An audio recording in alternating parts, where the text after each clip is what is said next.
On June 10th, 2023, Manchester City achieved glory. After years of failure in the Champions League, Pep Guardiola and his team achieved what seemed impossible, lifting the Orejona and completing a historic treble. It was the highest point in the club's history, but what has happened since then? Today, Manchester City is not the same. What looked like the start of a dynasty has shown cracks. How did this happen? How did the most dominant team of recent years start to slip into mediocrity? Let's analyze Manchester City's decline from their first Champions League title to today. Manchester City reached the summit of European soccer in the 2022 to 23 season. A team that had come close to glory in previous years finally managed to win its first Champions League, completing a historic treble along with the Premier League and the FA Cup. It was a dream campaign. Dominant, almost unstoppable soccer, with a style based on possession, intense pressing, and surgical precision in every pass. Pep Guardiola, the architect of this team, perfected his masterpiece. Everything clicked. His stars like Haaland, the striker who broke records for goals in the Premiership, a true predator in the box. Kevin De Bruyne, the brains of the team, with his vision and assist that seemed to come from another world. Rodri, the pillar in midfield, solid in defense and with the ability to define games, as he did in the Champions League final against Inter Milan, and also a great, impassable defense that made it almost impossible for opponents to create danger. This team not only won, but also overwhelmed their opponents. From the second half of the season, they accelerated at a pace that no other team could keep up with. They beat Arsenal in the race for the Premiership, beat United in the FA Cup final, and finally lifted the coveted Champions League in Istanbul, defeating Inter with a Rodri goal that will go down in club history. After winning convincingly the knockout stages against Bayern Munich with a score of 3-0, and against the king of the competition, Real Madrid, with a score of 4-0. Manchester City had equaled Manchester United's 1999 feat, becoming only the second English team to achieve a treble. At the time, it seemed they were destined to dominate world soccer for years to come, with Guardiola as the leader of an unstoppable dynasty. But what seemed like the beginning of an absolute empire in reality marked the beginning of an unexpected downfall. After touching the top of European soccer with the treble, Manchester City started the new season with uncertainty. The team was not the same, not only in terms of names, but in energy, motivation, and depth. The first signs of weakness emerged in the transfer market. Ilkay Gundogan, the captain and key man in midfield, left for Barcelona, leaving a leadership void difficult to fill. Riyad Mahrez, a decisive player at key moments, took the road to Saudi Arabia, leaving the team without his electric dribbling and unbalancing ability.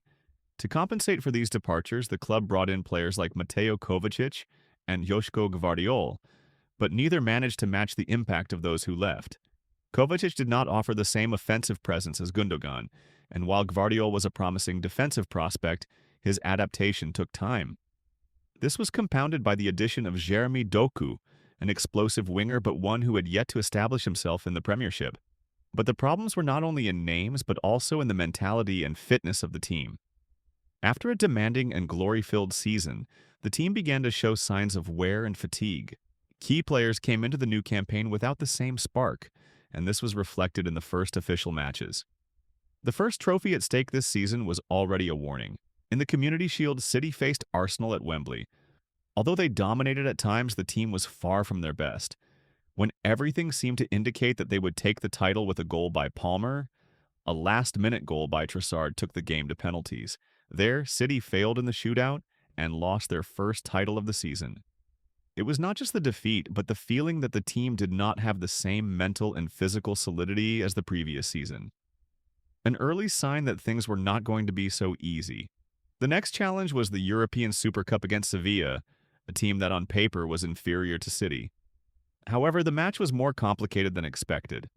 Sevilla took the lead with a goal by En-Nesyri, and although Palmer tied the game, City could not impose their dominance as on other occasions.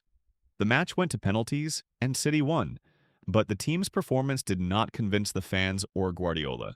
Despite adding another title to their trophy cabinet, the feeling was that the team no longer looked as invincible as before. In the Champions League, Manchester City began the defense of their title with a seemingly straightforward group stage. They were drawn against RB Leipzig of Germany, Red Star Belgrade, and Young Boys of Switzerland. Manchester City got through the group stage without major difficulties, as was to be expected from a champion in search of a second championship. However, while the results were good on paper, the performance on the pitch was not entirely convincing. The team still had possession and control of games, but something seemed different. The game was more predictable. Without Gundogan, there was a lack of creativity in midfield. The defense was showing weaknesses not seen in the previous season.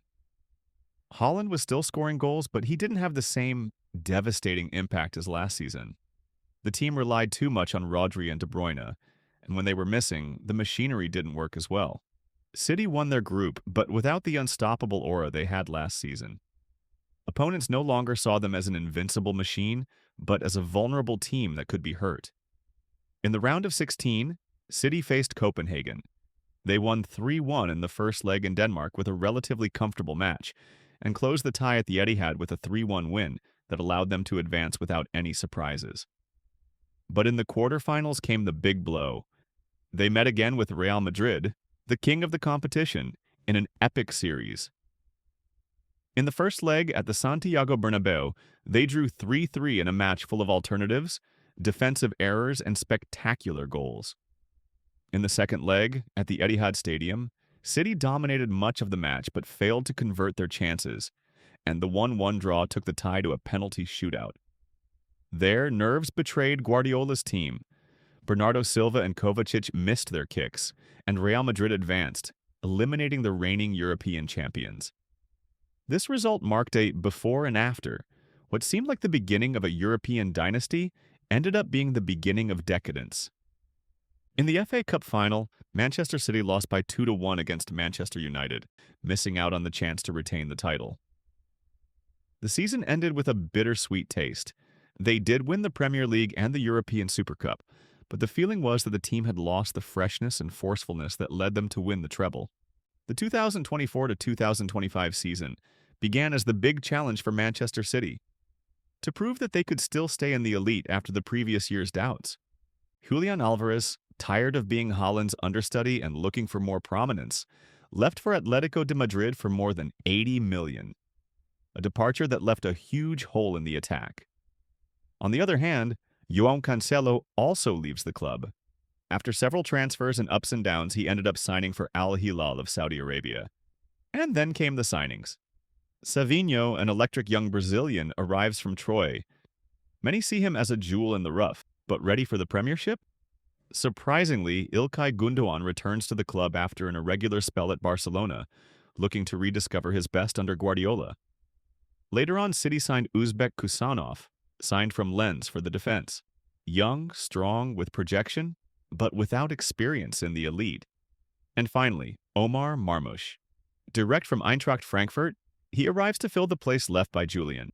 Powerful, fast, lethal, the perfect replacement or a risky bet. But from the start, the situation was critical. The team started the Premier League in an irregular way, losing key points to teams like Aston Villa and Brighton, which quickly relegated them in the table. Injuries became a nightmare. Rodri, recently crowned Ballon d'Or winner, suffered a serious injury that left him out for several months. De Bruyne had constant relapses, and the squad showed an alarming lack of top-level replacements. In the Champions League, City got through the group stage without major problems, but failed to qualify directly to the new round of 16 format, having to play a playoff against Real Madrid. In the first leg at the Etihad Stadium, City lost 2-3 with a decisive goal by Jude Bellingham in the final minutes. In the second leg, at the Santiago Bernabeu, Madrid showed no mercy. Hat-trick by Kylian Mbappé and a 3-1 defeat for City. A terrible overall result, 6-3 in favor of Real Madrid. In the Carabao Cup, City were eliminated in the round of 16 by Tottenham with a narrow 2-1 win, again showing a lack of decisiveness in decisive matches. In the FA Cup, they barely managed to beat Plymouth Argyle, a second division team, with a hard-fought 3-1 comeback in the last 15 minutes. which further raised alarm bells about the team's physical and mental state.